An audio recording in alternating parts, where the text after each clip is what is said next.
میرا نام مقدس ہے. میرا تعلق لاہور سے ہے.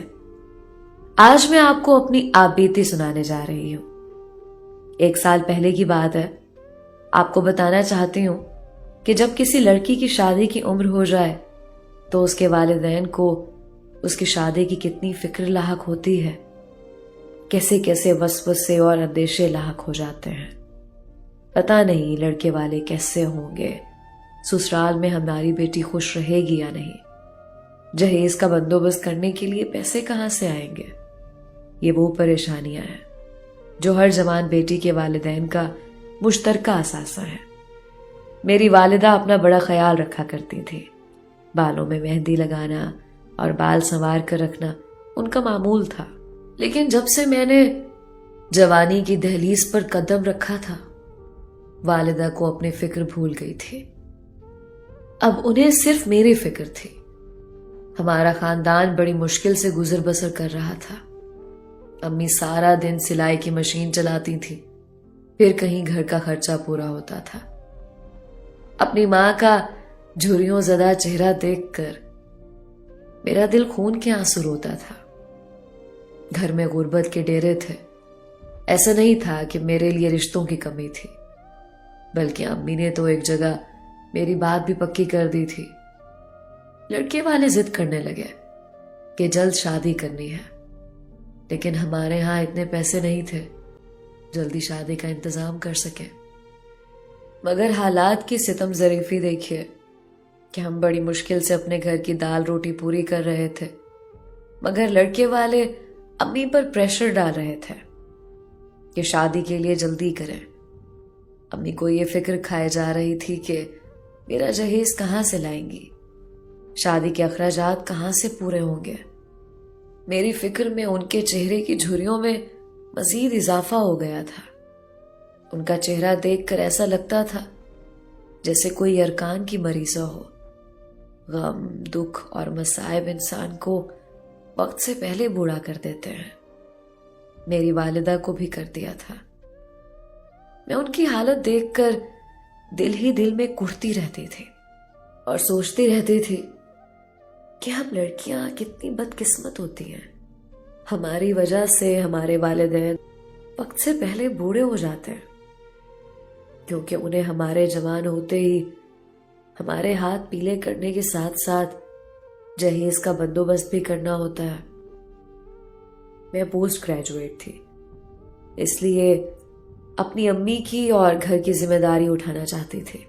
مگر پاکستان جیسے ملک میں جہاں بے روزگاری کی شرح عروج پر تھی، مجھے کون روزگار دیتا. میں سوشل میڈیا پر نوکری وغیرہ کے اشتہار دیکھا کرتی تھی. ایک دن میں نے انسٹاگرام پر جاب کا ایڈ دیکھا، لائف ان مکہ. میں نے فوراً میسج کیا اور اپنی تعلیمی قابلیت بتائی. دوسری طرف سے رپلائی آیا کہ تجربہ کتنا ہے ای کامرس میں. میں نے میسج کیا کہ تجربہ نہیں ہے، مگر مجھے اس جاب کی اشد ضرورت ہے. میں ان کو بار بار درخواست کر رہی تھی. میں اس وقت بڑی مجبوری میں ہوں. دوسری طرف سے کچھ دیر تک رپلائی نہیں آیا. پھر میسج آیا کہ آپ کن مسائل سے دوچار ہیں، آپ میری بہن کی طرح ہیں، کھل کر بات کریں. میں نے اپنے تمام حالات کے بارے میں بتایا اور کہا کہ مجھے اس جاب کی اس لیے بھی ضرورت ہے کہ مجھے اپنی شادی کے لیے جہیز کا بندوبست کرنا ہے. میں نہیں جانتی تھی کہ دوسری طرف بات کرنے والے کون تھے، مگر انہوں نے مجھے بہن کہا تو ایک اپنائیت کا احساس ہوا، اس لیے ان سے سب کچھ کہہ گئی.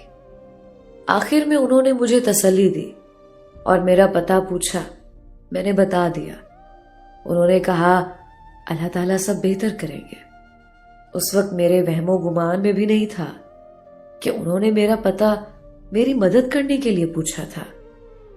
کچھ دن ہی گزرے تھے کہ ہمارے گھر میں ایک بزرگ آئے اور امی جان سے پوچھا کہ آپ کی بیٹی کی شادی ہونی ہے. امی جان نے حیرت سے جواب دیا، جی ہاں، میری بیٹی مقدس کی شادی ہونی ہے. اس بزرگ نے امی کو 2.5 لاکھ کی رقم دی. بزرگ نے امی جان کو بتایا کہ مقدس کا انسٹاگرام پر ایک لڑکے سے رابطہ ہوا تھا. یہ رقم اسی لڑکے نے بھیجی ہے. امی جان کے بار بار اصرار کے باوجود بزرگ نے اس لڑکے کے بارے میں کچھ نہیں بتایا. بس اتنا بتایا کہ وہ لاہور سے ہے. بزرگ پیسے دے کر چلے گئے. جب مجھے اس بارے علم ہوا تو میں حیران رہ گئی. یقین ہی نہ آیا کہ دنیا میں ایسے انسان بھی ہوتے ہیں. بہرحال ان پیسوں سے ہمارے سب مسائل حل ہو گئے. امی نے میری شادی بھی کر دی. مگر میں اپنے مسیحا کو کبھی نہیں بھول پائی. ان کا انسٹاگرام اکاؤنٹ بھی لائف ان مکہ کے نام سے تھا. میں نے انہیں انسٹاگرام پر بہت میسج کیے مگر کوئی جواب نہیں آیا. میں جاننا چاہتی تھی کہ میرا مسیحا کون ہے جس نے 2.5 لاکھ کی خطیر رقم ایک انجان لڑکی کی شادی کے لیے دے دی. میں انسٹاگرام پر ان کے رپلائی کا انتظار کرتی رہی. ایک دن انہوں نے پوچھا کہ سب کچھ ٹھیک ہو گیا, شادی ہو گئی. میں نے انہیں بتایا کہ ہاں سب کچھ ٹھیک ہو گیا مگر جس انسان کی مہربانی سے ہوا میں اس کے بارے میں آج تک نہیں جانتی. میں نے تو آپ کی تصویر بھی نہیں دیکھی. مجھے یہ بھی معلوم نہیں کہ آپ کہاں رہتے ہیں. مگر انہوں نے کہا کہ وہ نیکی کر دریا میں ڈال دینے کے قائل ہیں.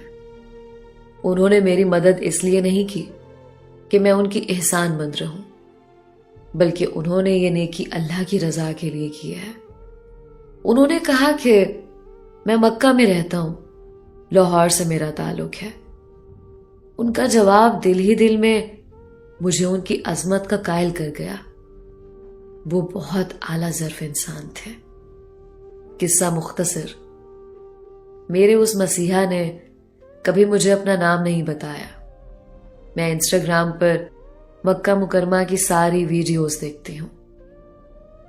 میں اس کے بارے میں آج بھی انجان ہوں مگر اتنا ضرور جانتی ہوں کہ وہ فرشتہ صفت انسان ایک عظیم انسان ہے جو دوسرے کی مدد بھی کرتے ہیں تو سامنے آئے بغیر.